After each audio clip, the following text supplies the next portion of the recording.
오늘 우리에게 주신 말씀 함께 읽겠습니다. 다니엘서 9장 1절부터 19절 말씀입니다. 본문이 좀 긴데요, 저 여러분이 한 절씩 교독하겠습니다. 메대 사람인 아하수에로의 아들 다리오가 왕이 돼 바벨론을 다스린 첫 해였습니다.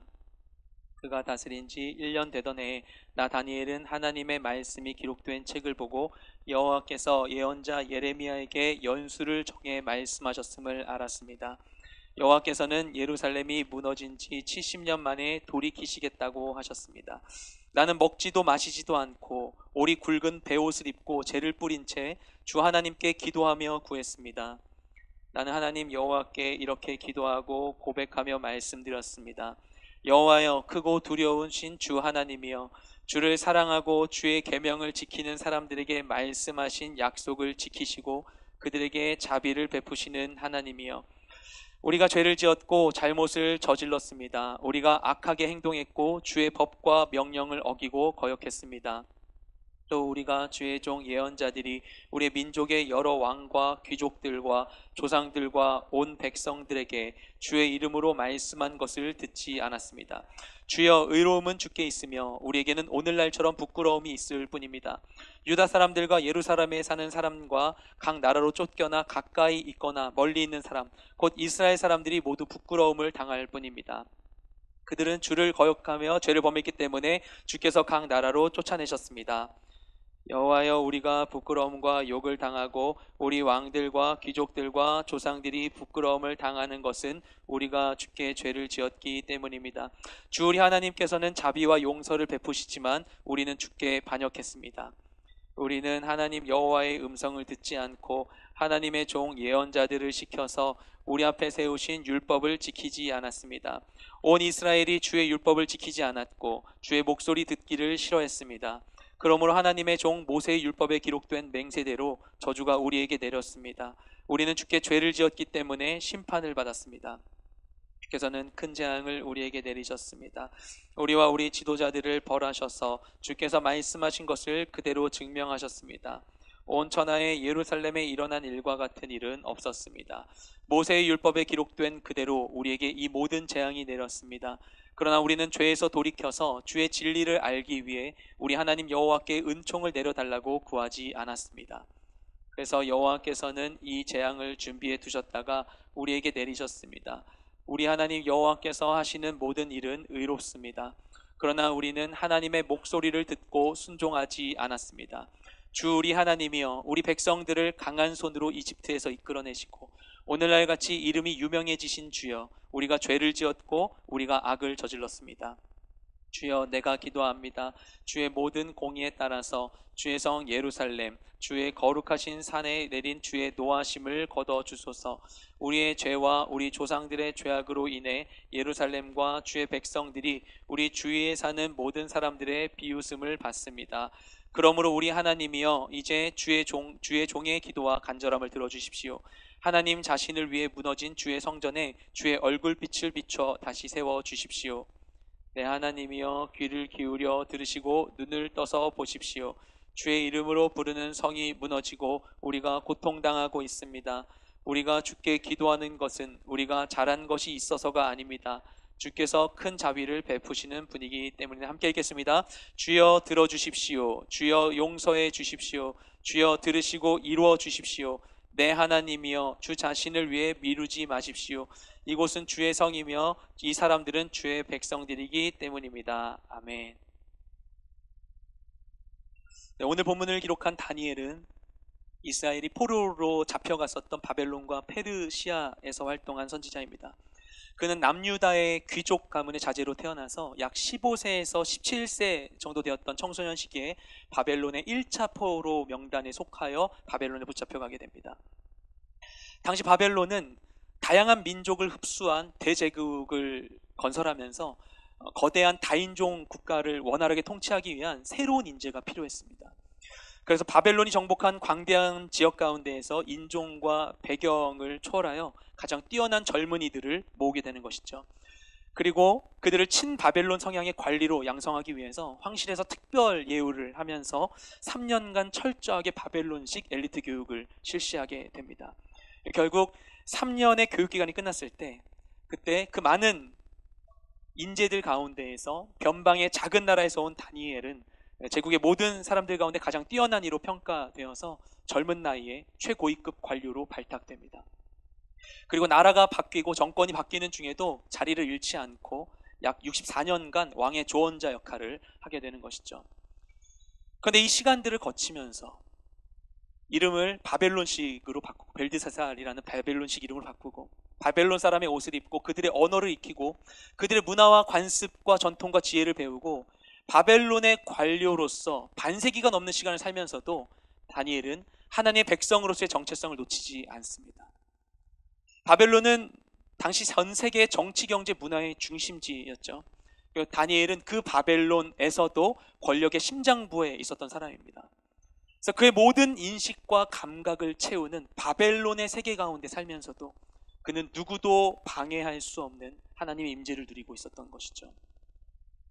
다양한 가치가 충돌하고 그 복잡한 이해관계가 얽히고 정치의 소용돌이에 휩싸이고 감정적인 노동에 지치고 그 세상의 가치관이 휘몰아치는 가운데서도 그가 휩쓸려가지 않고 자기 자신을 지킬 수 있었던 것은 바로 하나님과 그만의 안전한 공간이 그에게 있었기 때문입니다. C.S. 루이스가 쓴 나니아 연대기에서 주인공 네 남매가 등장하죠. 이들은 세계대전 가운데 전쟁을 피해서 친척집에 맡겨지게 됩니다.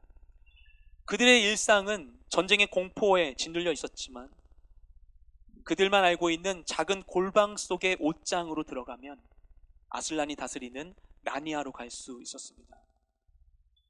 일상에서 나를 자유케 하는 그 옷장이 여러분에게도 있습니까? 바라기는 이번 수련회도 우리에게 그런 시간이 되기를 소망합니다. 오늘 우리도 복잡한 시대를 살고 있죠. 정보와 가치와 기호가 흘러넘치는 세상 속에서 정신 차리지 않으면 급류에 떠내려가는 나무 토막과 같이 언제 방향을 잃을지 모르는 시대입니다. 그래서 우리에게는 시끄러운 세상 속에서 나를 지킬 수 있는 안전한 처소가 언제나 필요한 것이죠. 오늘 말씀을 통해서 다니엘이 환경을 초월하여 하나님과의 관계를 이루었던 그 비결에 대해서 함께 살펴보겠습니다. 오늘 본문은 바벨론이 메데 페르시아 연합군에게 점령당하고 새로운 왕조가 들어섰던 그 시기로 우리를 인도하고 있습니다. 우리 1절부터 3절까지 말씀을 함께 읽도록 하겠습니다. 시작. 메데 사람인 아하수에로의 아들 다리오가 왕이 돼 바벨론을 다스린 첫 해였습니다.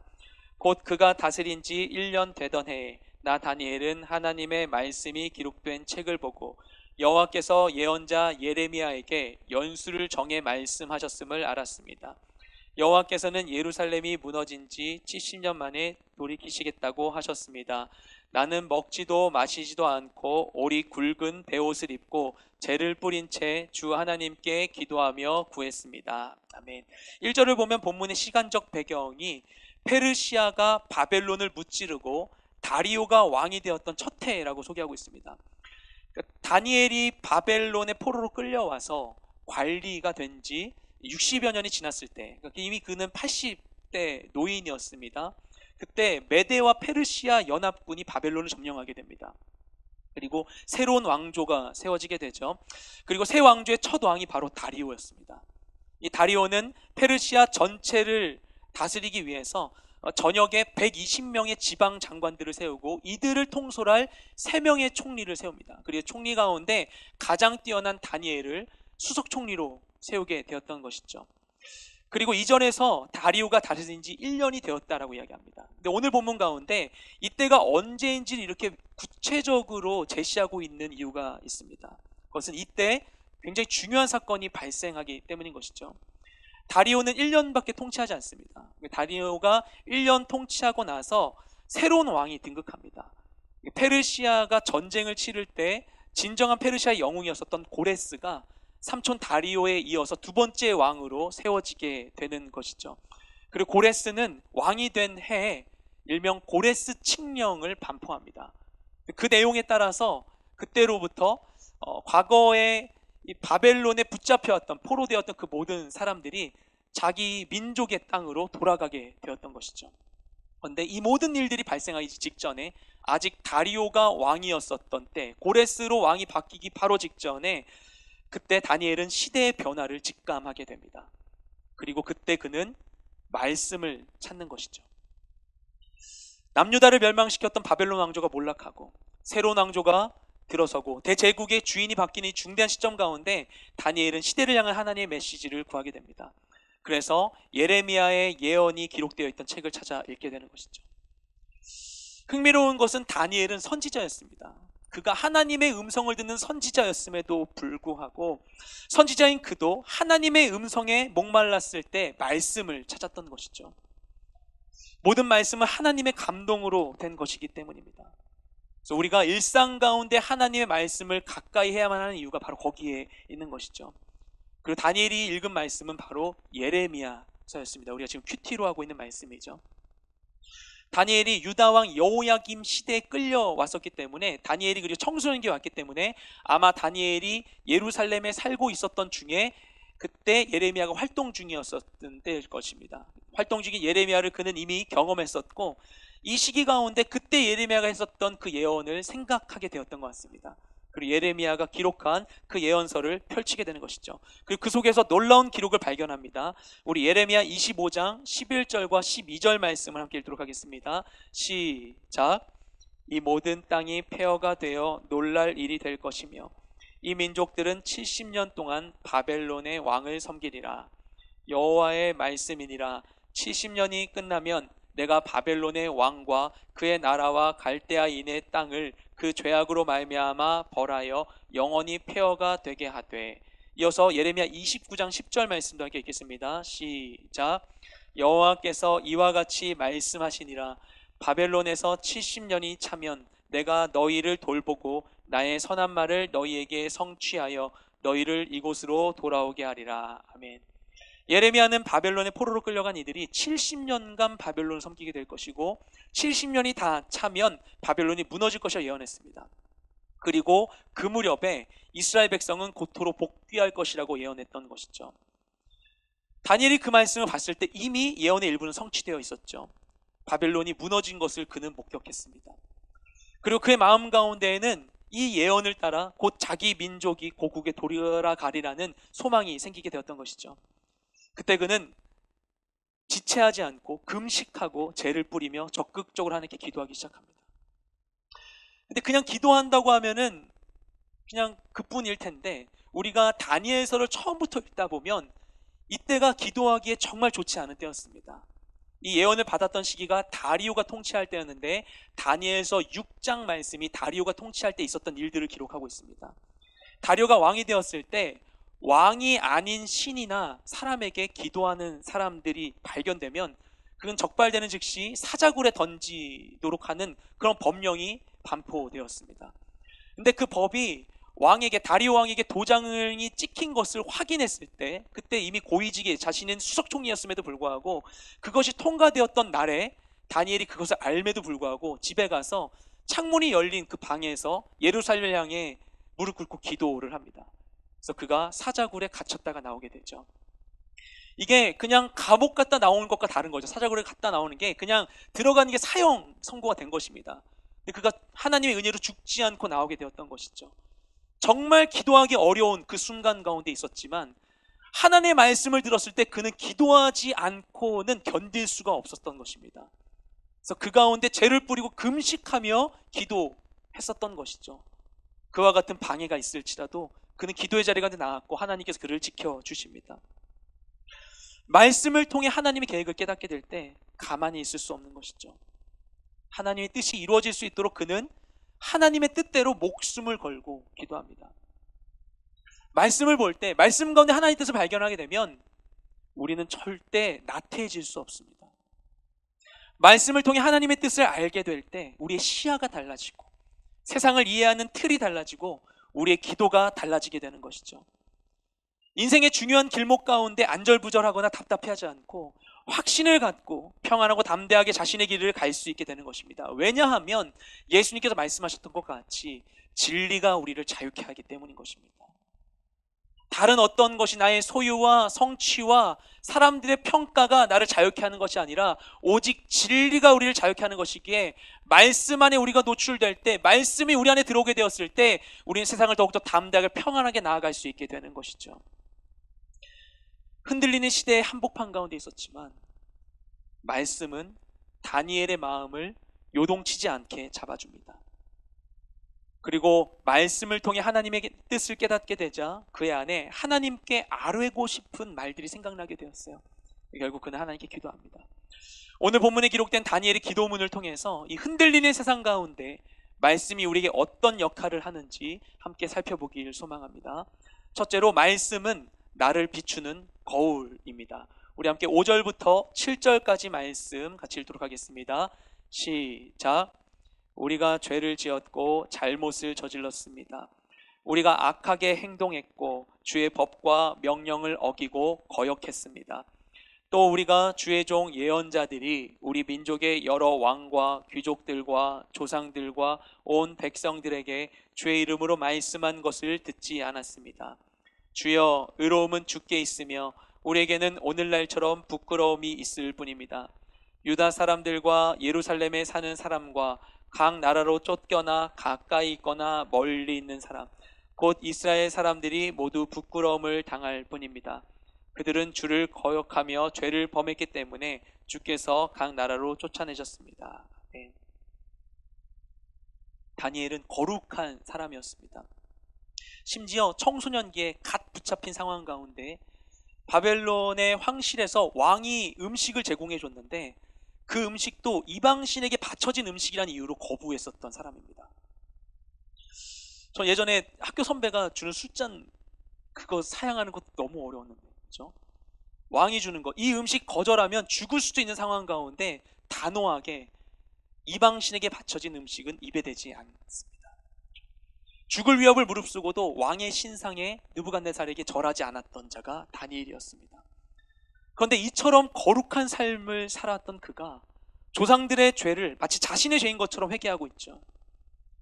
그가 그렇게 할 수 있었던 것은 말씀을 읽었을 때 피할 수 없는 자신의 죄인된 실존을 그가 발견했기 때문입니다. 우리가 성경을 읽는데 성경은 우리가 위안을 얻기 위해서 읽는 책이 아닙니다. 성경을 통해서 마음의 위로를 얻고 피상적인 기쁨만 누린다면 그러면 순간적인 만족은 있을지라도 실제 우리 삶은 하나도 바뀌지 않을 것입니다. 성경은 우리의 영혼이 진리의 뿌리 내리고 우리의 삶이 반석 위에 세워지게 하는 것이죠. 그래서 아플지라도 우리의 현실을 분명하게 비춰주는 것, 그것이 말씀이 우리에게 하는 역할인 것입니다. 우리가 사진 찍을 때 요즘 워낙 그 기술이 발달해서 이쁜 모습을 담기 위해서 다양한 앱과 효과들을 사용해서 사진을 찍죠. 그렇죠? 그리고 기술만 발전할 뿐만 아니라 우리의 찍는 기술도 발달해서 우리 어떻게 하면 예쁘게 찍을지 잘 압니다. 한 우리 공동체 지체분은 함께 이제 셀카 찍을 때는 말을 안 하시고 웃으면서 하시다 이렇게 찍는 분이 계시죠. 그렇죠? 네. 그래서 찍을 때 어떻게 하면 잘 찍힐지 우리가 연구하고, 그렇죠? 단점은 감추고 장점만을 살려서 또는 왜곡시켜서 최고의 결과물을 만들어냅니다. 예쁘죠? 예쁜 사진 너무 좋은 것이지만 그것은 아무리 예뻐도 나를 증명해 주지 못합니다. 그래서 그 사진은 여권에 쓸 수가 없는 것이죠. 나는 여권 사진에 나름 머리도 내려서 얼굴 갸름하게 하고 싶고, 그렇죠? 점도 지우고 싶은데 그러면 나를 전혀 모르고 나와 다른 문화적 배경에 있었던 외국인이 보기에 내가 누구인지 알 수가 없는 것입니다. 여권 사진 속에 있는 진실한 나의 모습을 마주할 수 있을 때 우리는 다른 세계에 나아갈 수 있게 되는 것이죠. 그렇죠? 하지만 안심하시고 아우니치 신청하시면 되겠습니다. 여러분 여권 사진을 제가 잘 보호해 드릴게요. 네. 근데 말씀을 볼 때 흔히 범하는 오류가 있습니다. 모든 말씀을 내 기준으로 보는 것이죠. 나는 늘 핍박당하고 고통당하는 존재 같고 나를 힘들게 하는 사람들은 하나같이 독사의 자식들처럼 보이고 말씀을 그렇게 보면서 그 프레임으로 적용하게 되는 것입니다. 그런데 나의 시선을 내려놓고 말씀이 이야기하는 것이 무엇인지에 귀를 기울일 때 그때 내가 보고 싶은 내가 아닌 진짜 나를 발견하게 되는 것입니다. 그리고 말씀을 통해 나를 알게 될 때 내 삶이 그리고 세상이 다르게 보이는 것이죠. 바른 자기 인식은 언제나 관계의 기초입니다. 내가 나를 더 아는 만큼, 나를 객관적으로 인식하는 만큼 다른 사람도 더 선명하게 보이게 됩니다. 나를 더욱더 객관적으로 바르게 인식하는 만큼 다른 사람들이 하는 말도 온전하게 들리게 되는 것이죠. 그뿐만 아니라 나를 아는 만큼 하나님도 더 잘 이해할 수 있게 됩니다. 그래서 날마다 말씀의 거울에 자신을 비추는 우리가 되길 소망합니다. 둘째로 말씀은 세상을 바라보는 창입니다. 우리 함께 11절 말씀 읽도록 하겠습니다. 시작. 온 이스라엘이 주의 율법을 지키지 않았고 주의 목소리 듣기를 싫어했습니다. 그러므로 하나님의 종 모세의 율법에 기록된 맹세대로 저주가 우리에게 내렸습니다. 우리는 주께 죄를 지었기 때문에 심판을 받았습니다. 아멘. 남유다가 바벨론에 의해 멸망당했을 때 많은 유대인들은 혼란에 빠지게 되었습니다. 이것은 단지 자신들의 나라가 패망했기 때문이 아니었습니다.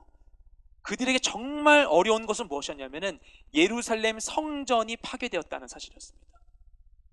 그것이 그들에게 가장 큰 충격이었던 것이죠. 왜냐하면 만군의 여호와께서 그의 이름을 두기 위해서 지으신 그 성전, 그것 가운데 주님께서 늘 계시고 주님이 그곳을 지키고 계시기 때문에 그것만큼은 무슨 일이 있어도 무너지지 않을 것이라고 생각했던 것이죠. 그런데 그 거룩한 성전이 이방인의 손에 의하여서 처참히 파괴됐을 때 동시에 그들에게 있었던 세계관도 함께 파괴가 되던 것입니다.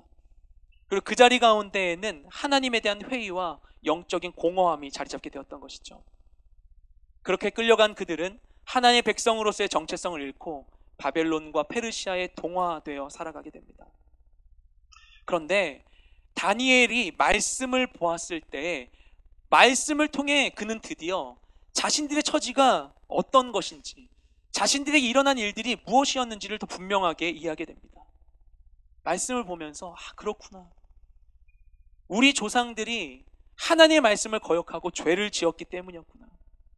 우리가 받은 심판은 그냥 우연히 이루어진 게 아니라 하나님의 말씀에 예고된 대로 실행되었던 것이구나. 하나님은 우리를 완전히 떠나신 게 아니라 다시 우리를 회복시켜 주시는 것이구나. 이것을 다니엘이 깨닫게 되는 것이죠. 이것을 알게 되자 그의 지난 시간 가운데 있었던 모든 시간들, 그리고 그가 이방인으로서 그가 다른 땅에 와서 당했던 그 모든 수모와 아픈 기억들에 대한 그 의미를 그가 드디어 이해하게 됩니다. 그리고 자신들이 받았던 심판이 하나님의 존재를 부정하는 것이 아니라 오히려 증거하고 있다는 사실을 깨닫게 되는 것이죠. 하나님의 말씀을 가까이 하면 세상을 보는 눈이 열리게 됩니다. 하나님의 시선으로 세상을 바라볼 때 그 이면에 있는 진실을 발견하게 되는 것이죠. 나의 현실과 과거의 시간들이 납득되지 않아서 방황하지 않고 매사에 올바른 결정을 내릴 수 있게 되는 것입니다. 말씀을 통해서 세상을 바라보는 우리가 되길 소망합니다. 셋째로 말씀은 능력 있는 기도의 열쇠입니다. 우리 17절부터 19절까지 말씀 함께 읽겠습니다. 시작. 그러므로 우리 하나님이여 이제 주의 종의 기도와 간절함을 들어주십시오. 하나님 자신을 위해 무너진 주의 성전에 주의 얼굴빛을 비춰 다시 세워주십시오. 네, 하나님이여 귀를 기울여 들으시고 눈을 떠서 보십시오. 주의 이름으로 부르는 성이 무너지고 우리가 고통당하고 있습니다. 우리가 주께 기도하는 것은 우리가 잘한 것이 있어서가 아닙니다.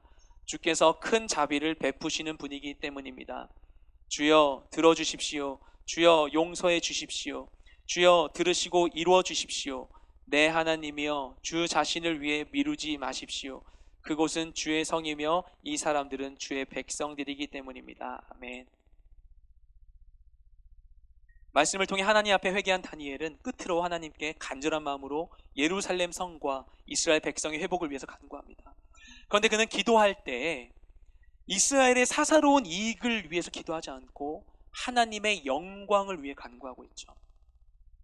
이스라엘 백성이 멸망을 당해서 하나님을 알지 못하는 자들에게 비웃음을 당하고 있는데 이스라엘을 이집트에서 구원하신 하나님께서 자기 백성과 나라를 다시 구원하셔서 그래서 하나님의 영광을 회복해달라고 이야기하고 있는 것입니다.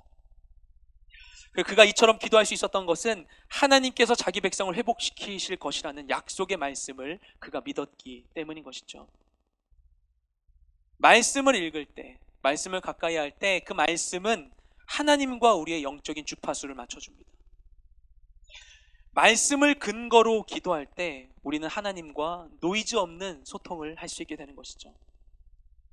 결국 다니엘의 기도를 들으신 하나님께서는 얼마 지나지 않아서 고레스를 왕위에 앉히시고 포로로 붙잡힌 자들이 본국에 돌아갈 수 있는 제도가 실행됩니다. 그리고 이듬해, 바로 다음 해에 스룹바벨이 이끄는 1차 포로 귀환자 5만 명이 이곳을 떠나 자기들 고향으로 나아가게 되는 것이죠. 말씀에 근거한 다니엘의 기도는 이렇게 열매를 맺게 됩니다.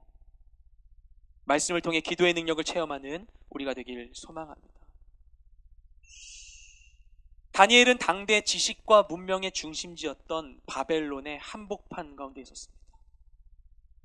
바벨론은 모든 시스템을 동원해서 그를 유대인에서 바벨로인으로 바꾸고자 노력했죠. 하지만 그의 외형적 삶은 바뀌었을지라도 그의 내면은 하나님께 닻을 내리고 있었습니다. 오늘날 우리도 복잡한 세상 속을 살아가고 있죠. 세상은 온갖 시스템으로 우리를 길들이기 위해서 노력하고 있습니다. 수많은 가치와 정보와 메시지가 홍수를 이루는 세상 가운데서 우리가 피할 곳은 사실 없죠. 점점 그런 시대, 갈수록 발달하는 미디어 환경이 우리의 생각보다 빠르게 우리의 눈과 귀를 지배하고 있습니다. 미디어 학자 중에 마샬 맥루한이라는 사람이 미디어는 마사지다라는 말을 했어요. 과거에 책과 그림 같은 1차원적인 미디어만 있었을 때에는 주로 시각적인 정보로 미디어를 접했었는데 미디어 기술이 점차 발전할수록 우리가 경험하게 되는 것은 우리의 모든 감각을 미디어가 지배하게 된다는 것입니다. 심지어 우리 촉각까지도 다 미디어의 지배를 받게 될 것이다. 우리의 모든 감각을 지배하는 그런 시대. 그냥 눈만 뜨면 자동으로 뭔가 주입되는 시대. 보이고 들리는 것, 감각할 수 있는 모든 것이 다 미디어고 메시지가 되는 그 시대를 우리가 살아가고 있지 않습니까? 이런 시대 가운데 우리는 어떻게 자신의 정체성과 믿음을 지켜야 하는 것인가? 나의 모든 생각과 나의 행동과 신념과 믿음이 전방위적으로 위협당하는 시대 속에 우리는 이미 살아가고 있습니다. 이때 너무나 세상이 강력한 이 시대 가운데 우리를 지킬 수 있는 것, 그것은 바로 말씀과 기도인 것입니다.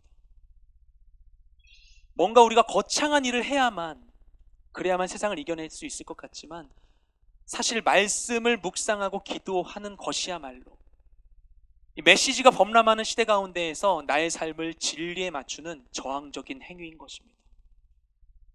너무나 소극적인 신앙생활 같지만 하지만 기본적으로 말씀과 기도로 우리 삶이 준비되어 있지 않다면 우리 삶 어디에도 하나님이 함께 할 수 있는 공간은 마련되지 못하는 것이죠. 작년에 교육자님들과 짧게 피정을 하러 갔습니다. 일상을 떠나서 핸드폰 반납하고 하루 종일 침묵하는 시간들을 보내면서 작은 방 안에서 할 수 있는 것은 말씀을 읽거나 기도하거나 자는 것밖에 없습니다. 근데 생각하기만 해도 너무 지루할 것 같았던 그 시간이 당시 갑갑했던 제 일상 가운데 숨쉴 구멍을 내줬습니다. 그 시간이 저에게 정말 많은 회복을 주었습니다. 이틀밖에 하지 않았음에도 불구하고 바쁘게 지내면서 많은 것을 찾아 헤맸지만 그 가운데 정작 저에게 필요했던 것은 무엇이었냐면은 모든 것을 멈추고 잠잠히 하나님 앞에 머무르는 것이었습니다. 그것을 하지 못하고 그것을 얻지 못한 채 헤매고 있었던 것이죠. 여러분에게는 그 시간이 있습니까? 바쁘게 돌아가는 시간 속에서 여러분 정말 만족하고 있습니까? 우리가 지금까지 원하지 않는 것을 위해서 수고하며 살지 않았잖아요. 원하는 것을 찾아 이 자리까지 왔는데 그런데도 불구하고 채워지지 않는 우리 안에 있는 공허함들과 결핍들은 과연 무엇으로 채울 수 있는 것인가? 채워도 채울 수 없는 그것을 정말 채우기 위해서 비우고 멈추는 시간이 우리에게 필요합니다. 주님이 계실 그 시간과 공간이 우리 삶에 너무나 필요한 것이죠.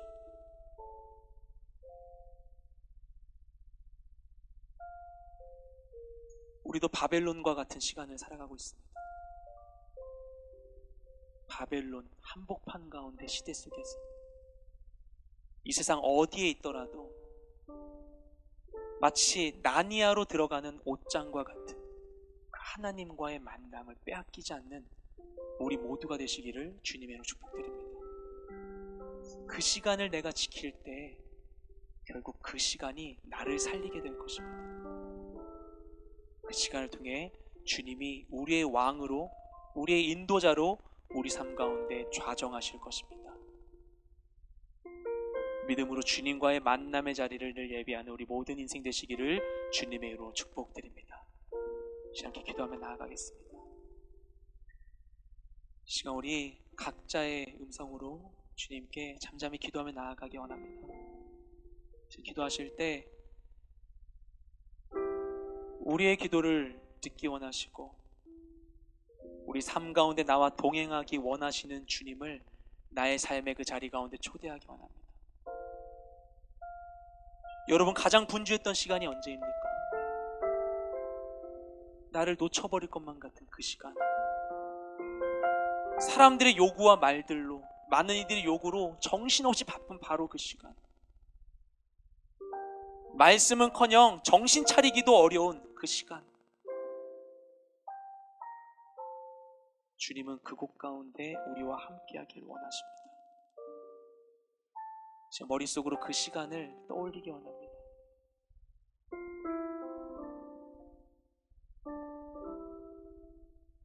주님께 그러면서 우리가 기도하며 나아갈 것입니다. 주님, 바로 그곳 가운데, 내가 있었던 바로 그 시간 가운데 그리스도의 십자가를 세웁니다.